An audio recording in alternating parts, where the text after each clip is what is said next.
Y bien, tenemos una sección que nos encanta y es que nuestro siguiente invitado cada 15 días, cuando nos visita nuestro programa, nos cuenta cosas muy interesantes. Y estamos, o está muy de moda reciclar, pero todo el mundo recicla, reciclamos conscientemente. Sabemos a dónde llevar cosas como residuos radiactivos, que ahora nos dirá Paco Franco de dónde podemos sacar residuos radiactivos. Buenas tardes, Paco, bienvenido. Buenas tardes, Rosana. Muchísimas gracias por invitarme de nuevo. Aquí ya me siento como en casa.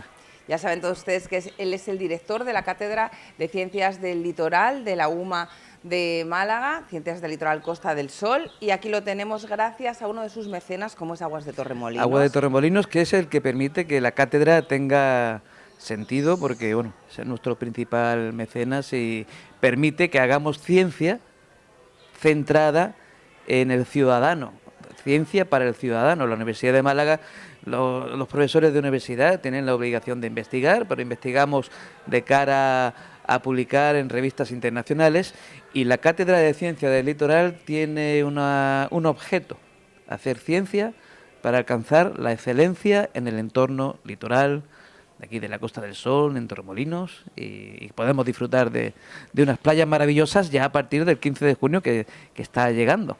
Que, por cierto, hay un tema que no hemos tratado aquí, hablando de esa investigación. No solo publican artículos en revistas especializadas, sino que esta Semana Santa fue menos resbaladiza gracias a vosotros también. Sí, la verdad que, bueno, en muchas ciudades de España se utiliza un líquido para evitar que la cera que cae de los cirios en esas procesiones de Semana Santa quede adherida al pavimento urbano.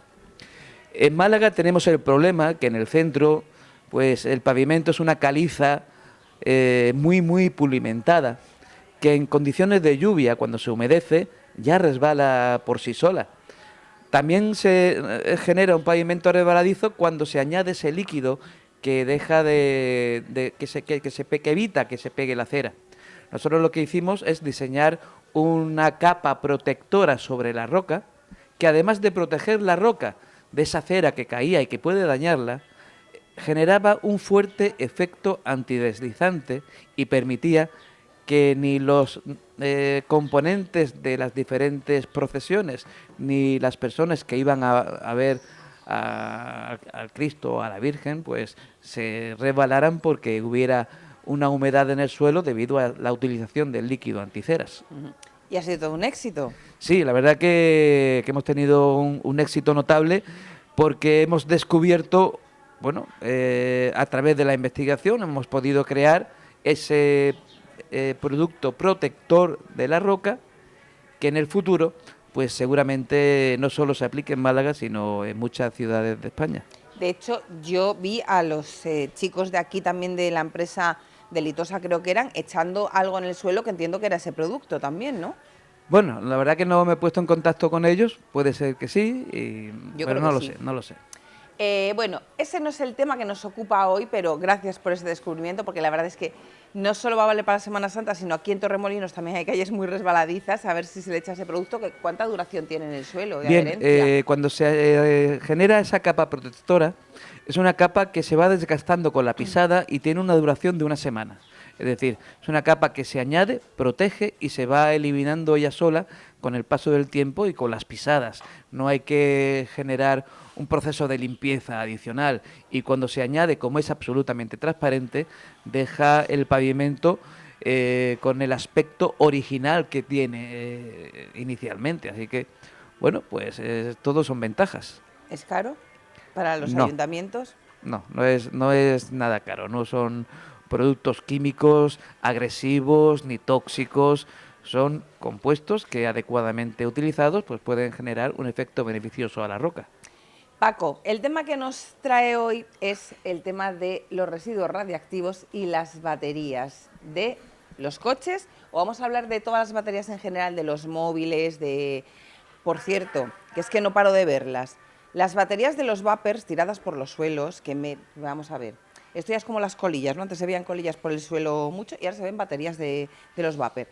¿Vamos a hablar de baterías solo de coches o de todo tipo de baterías? Bueno, hoy quisiera hacer una divulgación científica sobre un problema que tenemos encima de la mesa, y es la generación de energía eléctrica y la componente nuclear que todavía tenemos, y cuál es la única problemática que genera esta componente de energía nuclear que todavía tenemos en España. Porque vamos a hablar antes de los residuos radiactivos. Vamos a hablar de residuos radiactivos, de los residuos que se genera durante esa actividad de generación de energía eléctrica en las centrales nucleares, y también de un residuo que es nuevo y que tenemos que gestionar desde hace muy poco, porque los coches eléctricos existen desde hace muy poquito, y tenemos que generar leyes que controlen pues cómo se gestiona, cuál es el destino final de ese residuo, ¿no? Pero podríamos empezar hablando sobre los residuos radiactivos. Si que quieres, como ya Rosana. no tenemos a Fraga vivo para que se bañe en Palomares, pues a ver qué pasa con los residuos radiactivos. Porque es verdad que preocupa sobre todo, imagino que a la zona de Huelva, que tienen todavía una fábrica, o sea, una presa nuclear.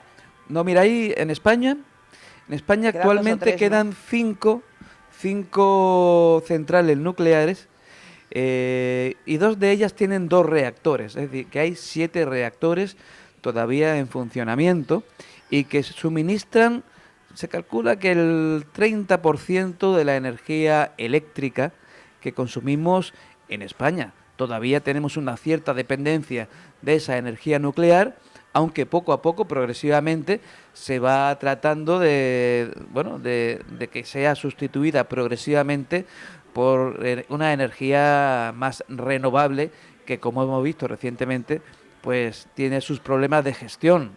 Los apagones que tuvimos recientemente, bueno, pues ha sido por no tener el sistema eléctrico español adaptado adecuadamente a la absorción de toda esa energía solar, eólica, que no viene de forma continua.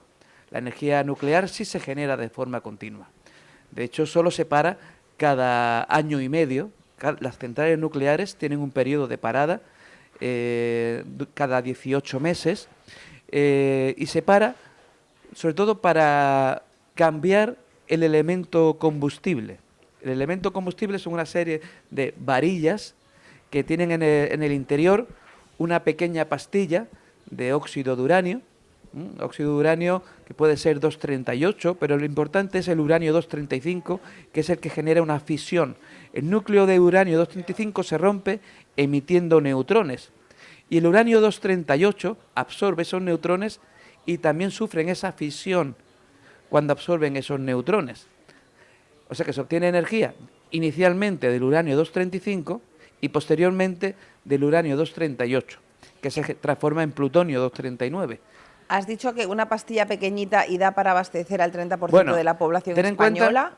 Ten en cuenta que el elemento combustible de una central nuclear son una serie de 17 por 17 varillas que están rellenas de una serie de pastillitas de ese elemento combustible. Cerámicas, son pastillas cerámicas de óxido de uranio 235 o uranio 238, que conforme se va produciendo la reacción de fisión, se va transformando en otros elementos. Es decir, al final, cuando cada 18 meses se quita el 30%, la tercera parte, de esas varillas y se sustituyen por nuevas, esas varillas que tienen esas pastillas de óxido de uranio, ya además de uranio, tienen otros elementos, otros productos de fisión, que bueno, están prácticamente todos los elementos de la tabla periódica.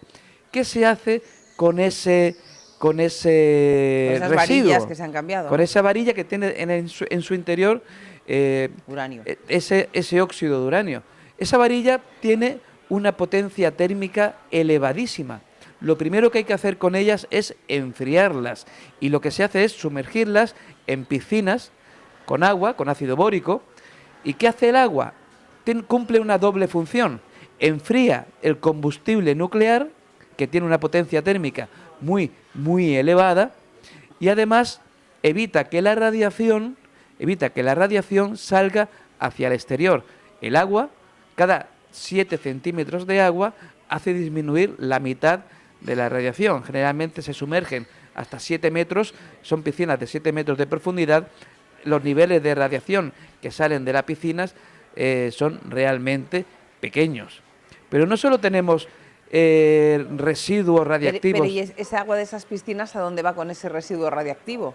Muy bien, muy buena pregunta.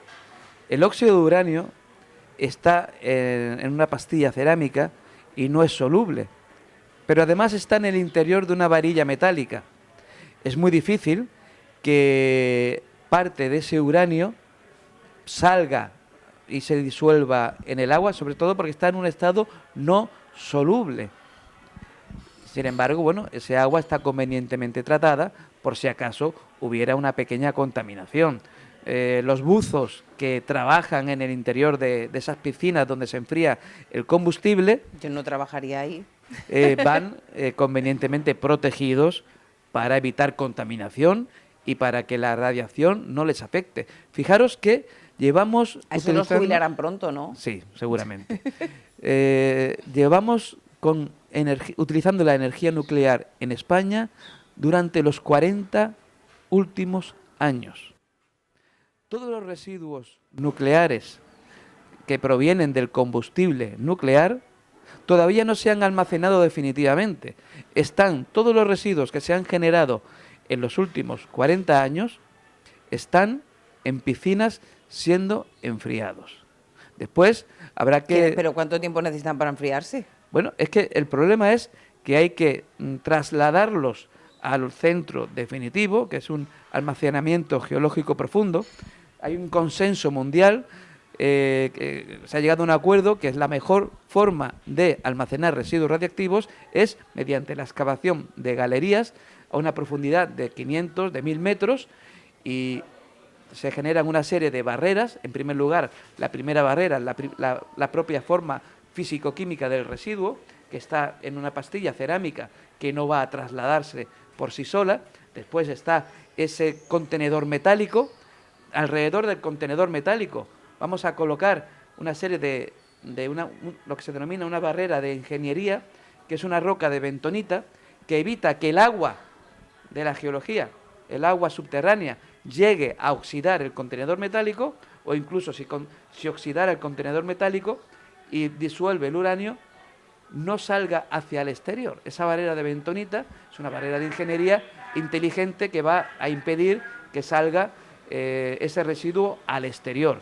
Pero fijaros que hay un consenso internacional en el que el almacenamiento geológico profundo es la solución más viable. Luego será un ciclo directo, como tenemos aquí, que vamos a almacenar los residuos directamente en el AGP, en el almacenamiento geológico profundo, o como podemos encontrar en otros lugares de Europa, donde la pastilla, ese elemento combustible que se ha gastado, se vuelve a reconcentrar ese óxido de uranio para que vuelva a ser reutilizado.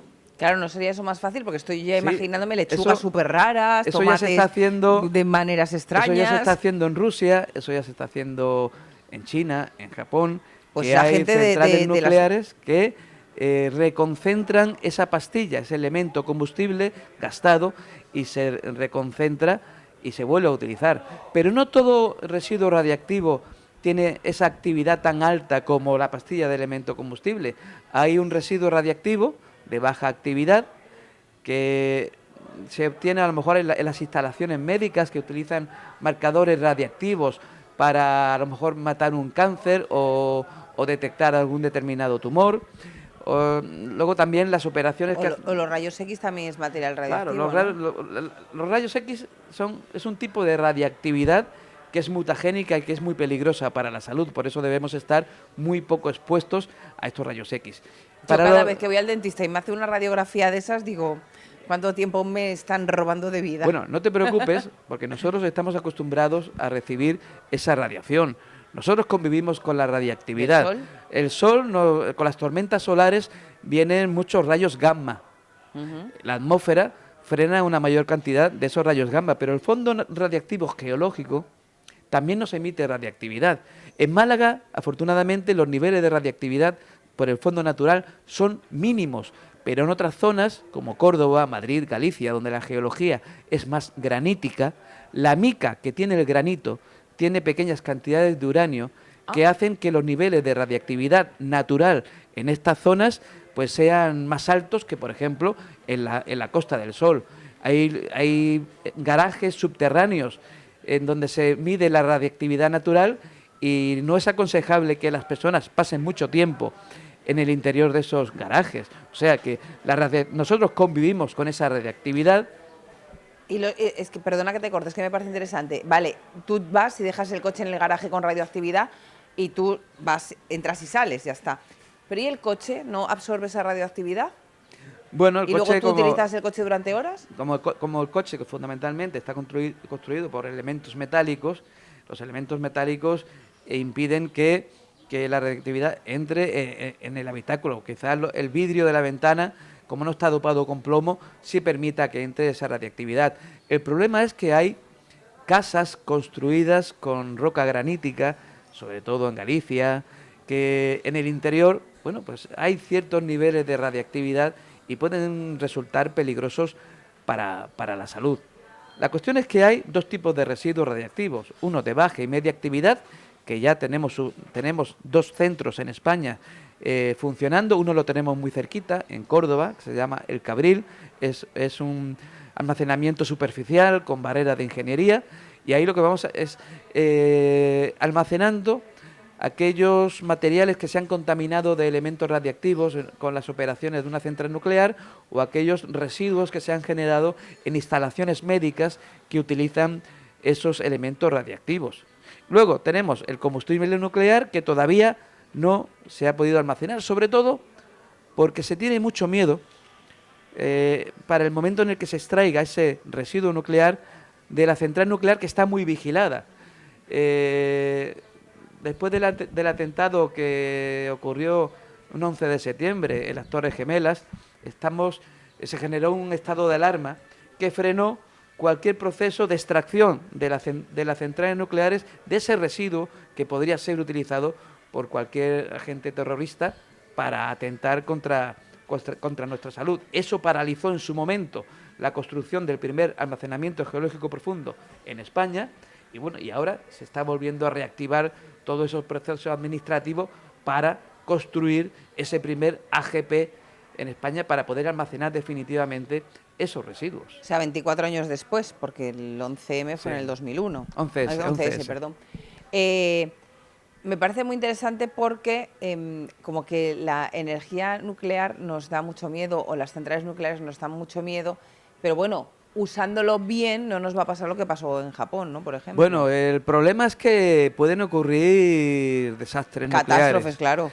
Tenemos, recientemente el de Fukushima, que un tsunami pues destrozó las instalaciones y generó pues que la instalación nuclear se descontrolara, y tuvieron que sacrificar, el gobierno japonés pues tuvo que sacrificar muchas vidas del personal propio de la central nuclear, que tuvo que entrar para poder apagar a mano ese proceso de reacción que genera, que es imparable, hasta que tú metes unos agentes de grafito, unas varas de grafito que frenan la reacción.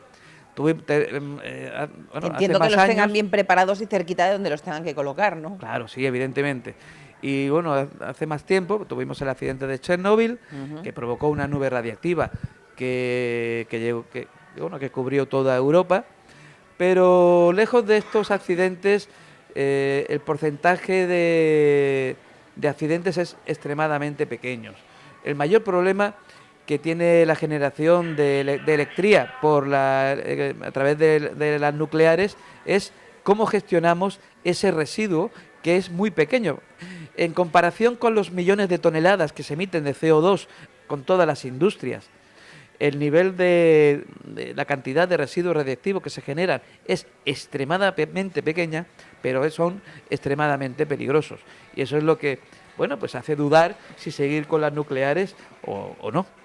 Bueno, con las nucleares llevamos conviviendo ya mucho tiempo, muchas décadas, y con las baterías de los coches no llevamos tanto tiempo, las de los coches eléctricos no llevamos tanto tiempo, o con las baterías de otras muchas cosas, pero hoy nos vamos a centrar en las baterías de los coches, que, bueno, estamos cambiando coches que utilizan el diésel o las gasolinas para realizar una combustión que permitan la movilidad del vehículo, con la consiguiente emisión de gases de efecto invernadero. Estamos tratando de cambiar esos vehículos de combustión interna por vehículos que se muevan con energía eléctrica. Para ello, ¿qué se requiere? Se requiere baterías, grandes baterías, que acumulen esa energía eléctrica para que tenga el vehículo una autonomía mínima, para que te permita el traslado al menos durante ese día.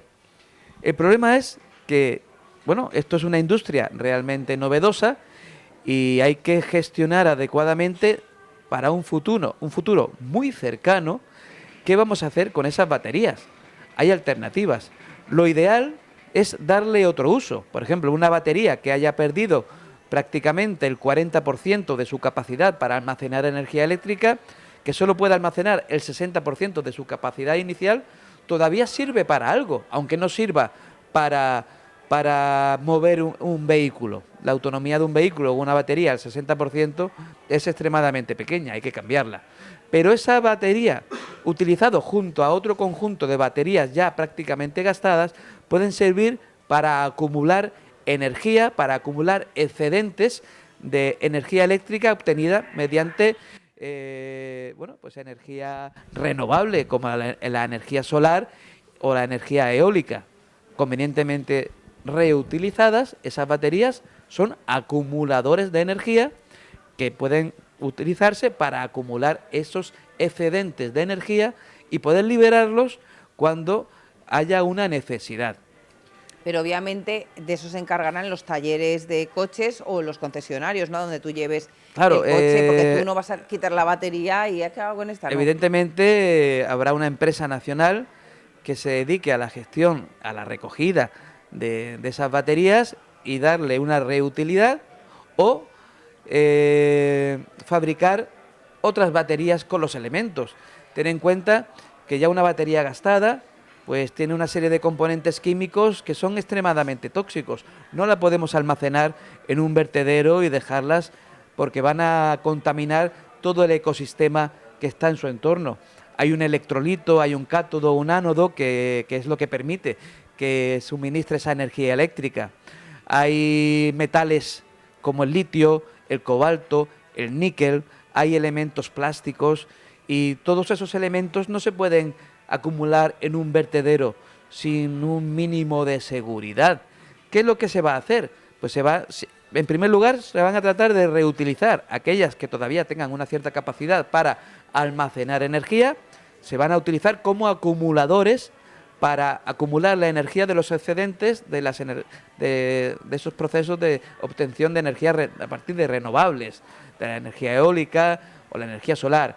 Si ya no se pueden utilizar, hay que desmontar toda la batería, separar todos los componentes, el ánodo, el cátodo, los electrolitos y los elementos pesados, el litio, el cobalto, el níquel, se pueden utilizar para fabricar nuevas baterías, porque tened en cuenta que los recursos naturales se agotan y nosotros no vamos a poder tener baterías eternamente porque la cantidad de litio, cobalto y de níquel se va a ir gastando con el tiempo. O sea que es necesario que nosotros hagamos un reciclaje adecuado de todas esas baterías de vehículos cuando ya dejan de ser útiles. ¿Por qué? Porque con esos materiales podemos volver a fabricar nuevas baterías.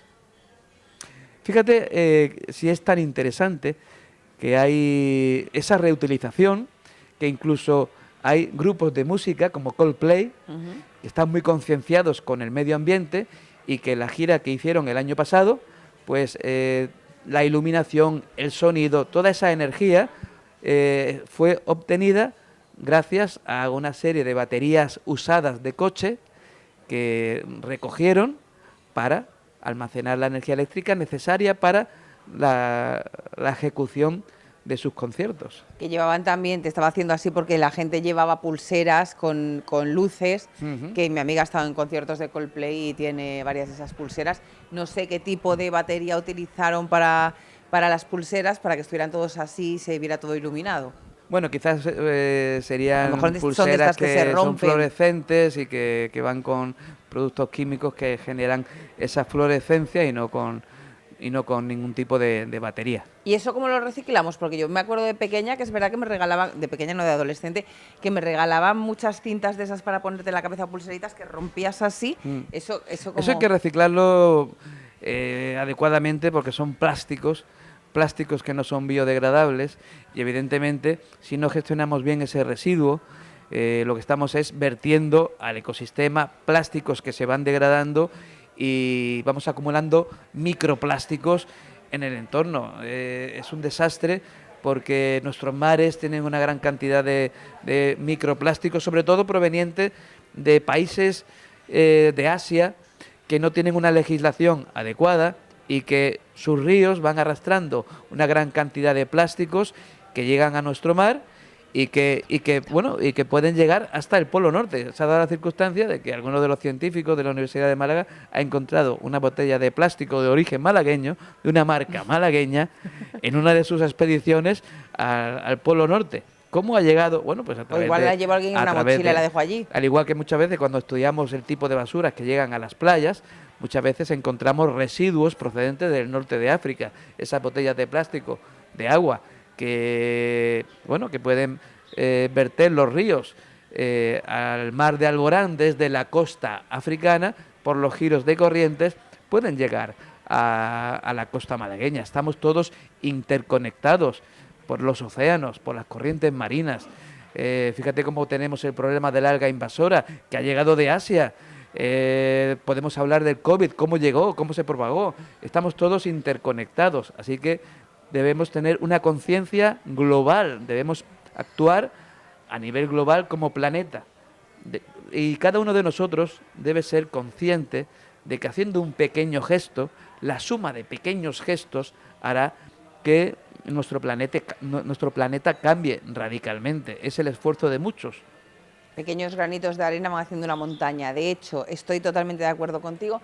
En Tailandia flipé de la cantidad de botellas que había en el mar, que estaba en la isla Koh Phi Phi, y estaba, o sea, te salías un poquito con el barquito a dar una vueltecita y había un montón de latas de bebidas energéticas flotando, o sea, ni te cuento lo que había. Y lo de Egipto me parecía de vergüenza. Y Marruecos, yo iba paseando una ruta en moto que hice desde el norte hasta la altura de Casablanca, y yo decía, ¿cómo no hay empresas europeas, por lo menos, que se vengan aquí a coger todos los plásticos que había por todo el campo para reciclarlos? Sí, sería beneficioso para ellos, ¿no? Hay países, los países que están avanzados. Yo me imaginaba países proyectos europeos, con los niños en la claro, escuela diciendo, los niños a recoger los plásticos, premios para los niños, sí, viajes a Disneyland. eso lo hacemos aquí. Sí, aquí, pero yo decía allí que había mucho plástico. En los países desarrollados. Pero ¿qué ocurre? Que tenemos una legislación muy exigente. En Europa tenemos una legislación muy exigente respecto a los residuos, respecto a los vertidos. Pero ¿qué ocurre en los países asiáticos? Respecto a los fertilizantes, a los de acabar con plagas, a los fumigadores, todo. Pero hay que tener una conciencia global y saber que lo que hacemos desde aquí puede afectar a un país que esté en las antípodas. Así que si no actuamos globalmente, poca solución vamos a encontrar. Vamos a poner una expedición para recoger vertidos plásticos en Marruecos, que lo tenemos aquí al lado. Yo me encargo de ir también. Me da mucha pena, de verdad, ver toda esa cantidad de plástico tirada. Pero que todo nos afecta. Por eso. Bueno, pues dicho esto, esperamos que las centrales nucleares sigan con esos protocolos de seguridad y que se quede todo donde tiene que estar. Y Paco, nos vemos no en 15 días, porque vamos a tener unos programas especiales, sino en 3 semanas. Ahora cuadramos agenda, ¿vale? Muy bien. O a partir de junio tú ya te quedas por ahí. Yo estaré a disposición de Torremolinos y de Agua de Torremolinos para lo que necesitéis. Y ya dentro de poco ya sabéis que... Eso te iba a decir, cambiamos el formato. Podemos hacer, como siempre, una previsión del estado de las playas, lunes y viernes. El lunes para que sepamos cómo vamos a tener a lo largo de la semana la previsión para ir el día que esté mejor la playa, y el viernes para saber cómo vamos a tener ese fin de semana el estado de la mar. Que a nosotros, trabajadores de Torremolinos Televisión, nos interesa más porque descansamos los fines de semana. Paco, muchísimas gracias por acompañarnos, sobre todo por contarnos, como siempre, temas tan interesantes como ha sido hoy la gestión de residuos radiactivos y de las baterías de los coches. Muchísimas gracias, que tengas muy buena semana. Muchas gracias a ti. Pues